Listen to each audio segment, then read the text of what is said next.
My heart is still racing. It's still pumping at an above average amount of beats per minute. This game was crazy. Not in any game before this had Michigan been favored to lose according to the win probability chart. Until Chase Brown ran it in from 37 yards out for Illinois to take a 17-10 lead over Michigan. And that's when, for me, the panic began to set in. It jumped from about Michigan in the 60% win range quickly to Illinois well in that 60 to 70% chance to win range for the Fighting Illini. Brett Bielema's squad played exceptional football today against a team that is considered unanimously to be top 3 in the country. We will see what happens after today's games. I think TCU's win at Baylor, personally, is more impressive than Michigan's win here. Does one win determine whether one team is better than another? Who knows? I'll have to see what efficiency metrics say about Michigan after this game. But Illinois played a great game, perfect game. No, not by any stretch of the imagination.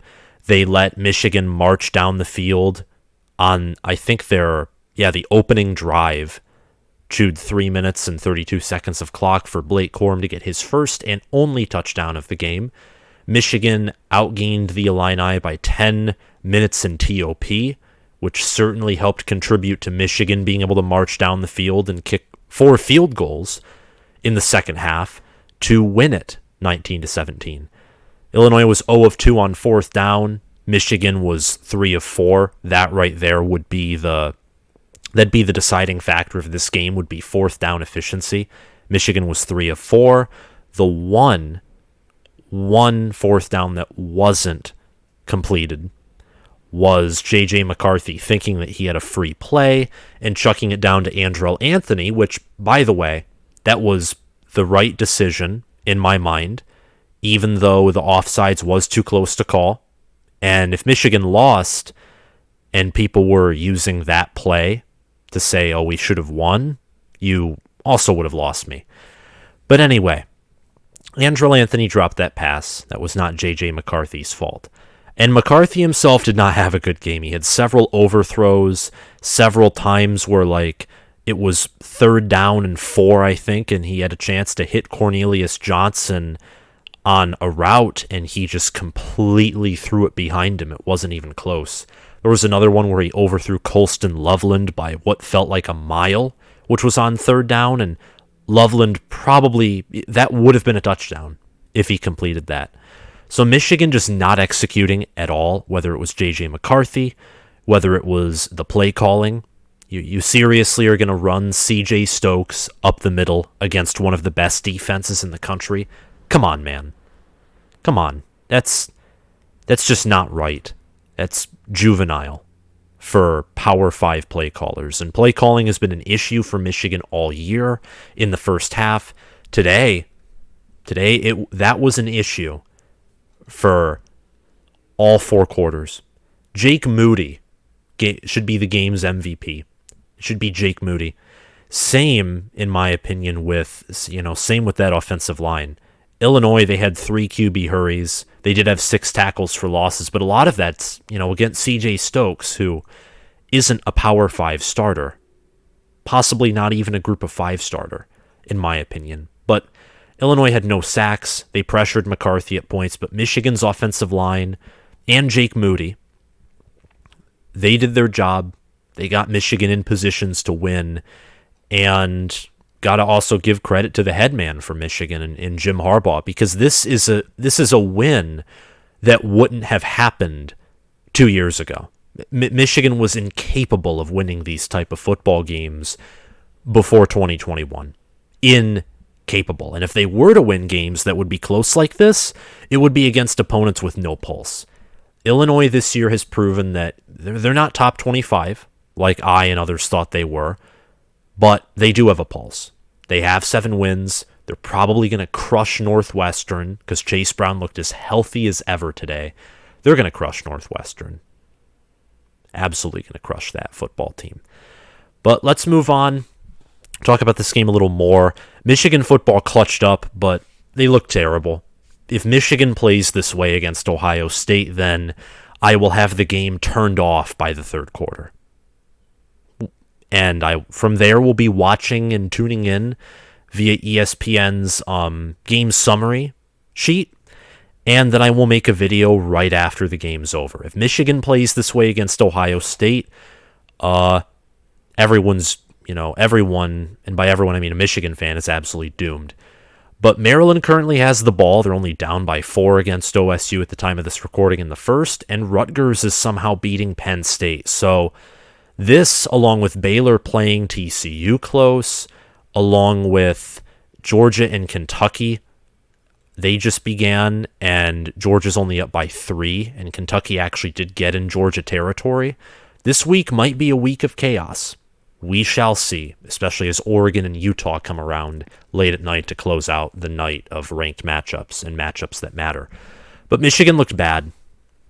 Outside of Blake Corum, Jake Moody, and the offensive line, Michigan didn't look good. And the tight ends. Colston Loveland, I think, led the team in receiving yards. He caught a mesh route, which got Michigan well into Illinois territory. He caught some other balls too. He had a good game. Colston Loveland, by the way, is a freshman, number 1 player from Idaho in the 2022 recruiting class, so he's a true freshman. And before today, he had 79 receiving yards and 7 receptions for 11.3 yards per reception. So, Colston Loveland, welcome to the 100 receiving yard club. Seriously. You earned it, and you helped my team, and you helped the Big Ten continue to, have somewhat of a reputation. You helped Michigan reach its second 11 or more win season in the Jim Harbaugh era, and Michigan's third 11 or more win season since 2010. Michigan's offense suffered in performance and play calling. Outside of Blake Corum, let me tell you, the run game looked non-existent. And I know that, for Ohio State, I'm hoping that both Corum and Edwards are in because that will help. Michigan still averaged 4.2 yards per carry, but a lot of that was due to Corum. His 18 carries for 108 yards and a long of 37. He averaged 6 yards per carry and 1 touchdown. If he was healthy for the rest of the game, let me tell you something, Michigan probably wins by double digits and eventually just wears Illinois down. But these things happen. They do. Injuries happen. And Illinois is a physical defense. They're going to come after you. They're going to hit you hard, and they're going to tackle you. And that's what they did to C.J. Stokes, J.J. McCarthy, who, listen, J.J. McCarthy has athleticism. He has potential, but he hasn't grown much compared to last year, in my opinion, outside of turning it over. He's done much better this year than last year overall at, turning the ball over. But outside of that, he hasn't improved much. And he did not look good today. All the running backs, C.J. Stokes had a few moments where he broke long, but he either got 5 or more yards rushing or he got tackled for loss. Corum, the offensive line, tight ends, and Jake Moody, and the defense. That was the highlight of the day. And another highlight of the day would be Illinois. And their offensive line and their running back, Chase Brown, they're legit. They averaged 4.4 yards per carry, and they had 2 rushing touchdowns. Chase Brown is going to continue to be the nation's leader in rushing yards. He's going to cross that 1,500-yard mark. He's going to have 9 rushing touchdowns after today, and he had 24 receiving yards, too, with a long of 14. So good game to Chase Brown. I think that, him and Corum as players, just looking at them, and the announcer said it, they're very close. They're not the quickest guys. I think Corum is faster, but Brown, I think, does have an edge with patience, if I'm being honest with you. Brown lets his blocks develop and then follows through. And he did that a lot today. And in fact, on both of his touchdown runs, it was either busted tackles or he let the blocks develop and got in the end zone. So good for Chase Brown and that Illinois offensive line. Michigan only had 1 tackle for loss. They had 0 sacks, 1 QB hurry, 1 pass defended. This Michigan defense is known for dominating at the line of scrimmage. And Illinois, when it came to Illinois' offense and Michigan's defense, made that very, very difficult. And same vice versa, actually, the more I think about it. Very difficult for Michigan to move the football and for Michigan to stop Illinois' run game. I, as a Michigan fan, I don't like this win, but it's better for Michigan to play one of their worst games of the year offensively and have injuries occur to them now than against Ohio State. Because even though Ohio State, Maryland's in their territory and Maryland will probably kick a field goal and only be down by 1, even if Ohio State wins in slow fashion today, if Michigan plays this way against Ohio State, who, when healthy, and when Ryan Day doesn't force the run, they can run the football. And unlike Tommy DeVito and Casey Washington in Illinois, they're prolific at passing. Michigan would not go down to Columbus and win playing the brand of football that they played today. Absolutely not. Corum's injury is a huge concern moving into Columbus. I hope that he's 100% healthy moving in, because even if Donovan Edwards is back and healthy, which would make Michigan's run game better than it was today, I do question if we can beat Ohio State without Blake Corum. If we do, J.J. McCarthy has to have his best or one of his best games of the season. Same with Donovan Edwards. Everyone on the team would have to play their A or A-plus level if Corum's out. Corum gives Michigan some room for error, which, oh wait, like breaking news, every football team doesn't play their A-plus game every game. They have a few games, and those are the greatest teams of all time, like 2001 Miami, 2019 LSU, 2020 Bama, 1995 Nebraska. Those teams can play multiple A-plus games. Michigan, I think Penn State, and even in Penn State they had some issues. Either Penn State was their A-plus game of the year, seeing, that Penn State's borderline top 10 if they beat Rutgers here and hold on. But yeah, I mean, maybe they haven't played their A-plus game yet. Maybe that is being saved for Ohio State like Michigan's A-plus game last year was. We'll have to see. But quarterback J.J. McCarthy and the wide receivers played a bad game. The tight ends like Colston Loveland clutched up when needed. Isaiah Gash, dropping a wide open pass, but then he made up for it by converting a 4th down. Good game for him and those backup running backs. I know that I gave them some flack, and rightfully so, because it's a football game. And even with injuries, there's no excuse.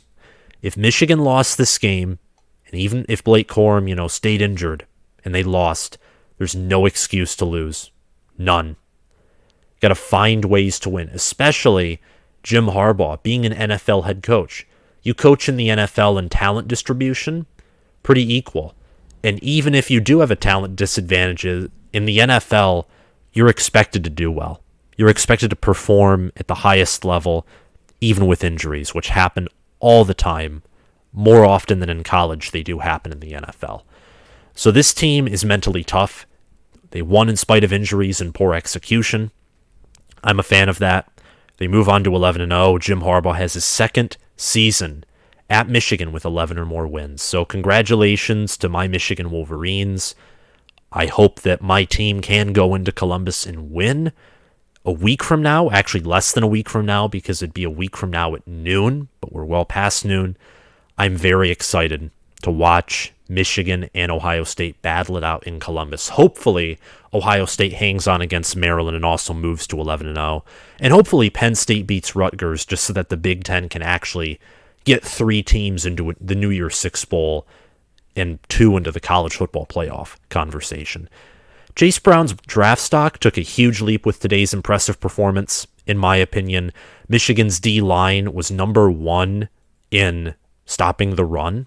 They were number 2 in yards allowed per play, only behind Iowa, who plays Minnesota today, and Illinois ran for 148 rushing yards, averaging 4.4 yards per carry, 2 touchdowns. Chase Brown had 140 of those 148 rushing yards, and he averaged 4.8 yards per play, yards per attempt and 2 rushing touchdowns against one of the best rushing defenses, statistically, the best rushing defense in the country. So his draft stock's going up, that's for sure. He's probably going to cross against Northwestern, and in the bowl game, if he plays there, that 10 rushing touchdown mark for the first time in his career. He's already set a career high in rushing yards. So good for him. Fantastic player. He's from Ontario, I think. He's from Canada. So a foreign player making out a huge performance in a close loss, but nonetheless a huge performance today against a top 3 football team. And in the end, talent, not scheme, is what held Illinois back from victory. Illinois played their better game. They played, I would say, probably in their B to A- game. Michigan played like close to an F game. But because the fact that Michigan is that much more 4 stars and 5 stars, and they're at home, they have an All-American kicker who's clutch. There's the reason that he has the nickname Money Moody. All of these things combined on the talent end of things helped Michigan prevail. Illinois was better at scoring touchdowns. Michigan had to win once again by scoring field goals, like they did against Michigan State. And to me, I'm concerned heading into Columbus. I'll have to see how Ohio State does against Maryland. But very close win for Michigan, but a win is a win. It's time to move on to Columbus and beat Ohio State. If you like this video, make sure to hit that like button, hit that subscribe button, click the notification bell, and comment your thoughts on this video down in the comment section below. Thank you guys for watching, and if you're listening via Spotify, make sure to follow the channel. Bye-bye.